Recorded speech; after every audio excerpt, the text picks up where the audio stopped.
elle avait besoin de se délester d'un poids. Très discrète sur sa vie privée, Hélène de Fougerolles s'est confiée comme jamais récemment à propos de sa fille Shanna, atteinte d'autisme. Des confidences exceptionnelles pour l'actrice, qui a toutefois ressenti il y a quelques années le besoin de noircir les pages d'un carnet, façon journal intime, et qui donne aujourd'hui « T'inquiète pas, maman, ça va aller ». Dans ce livre, elle y parle de son enfance, plutôt difficile durant laquelle elle a dû s'adapter façon caméléon, après le divorce de ses parents lorsqu'elle avait 3 ans. Maman a toujours tout recommencé de zéro avec ma sœur et moi sous le bras, confie Hélène de Fougerolles dans les colonnes de Paris Match, en kiosque jeudi 18 février. Une enfance marquée par de nombreux déménagements, des changements constants d'école, de nouveaux beaux-pères.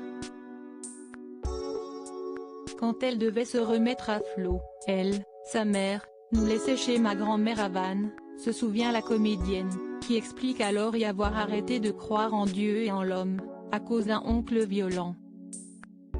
Si dans le foyer tout n'est pas rose, Hélène de Fougerolles n'a également trouvé aucun réconfort à l'école, où on lui répète toute la journée, qu'elle n'arrivera jamais à rien parce qu'elle est trop conne. Taux de confiance en moi, 0, lance-t-elle.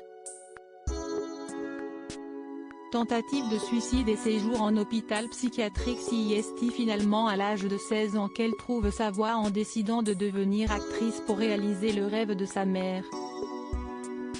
Elle enchaîne alors les rôles dans Billie Tease depuis La Reine Margot, mais toujours avec cette ombre du manque de confiance en elle qui plane, et rend la vie d'actrice faite de haut et de très bas. Je me rends compte que je dois toujours prouver, convaincre, que rien n'est jamais acquis. Ma situation s'aggrave à vitesse grand V, se souvient Hélène de Fougerolles, qui enchaîne les périodes d'anorexie et de boulimie, est criblée de dettes et tente même de se suicider.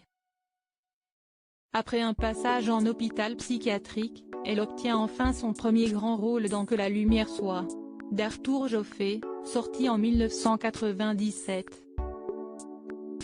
Tournant ainsi la page sur une enfance difficile.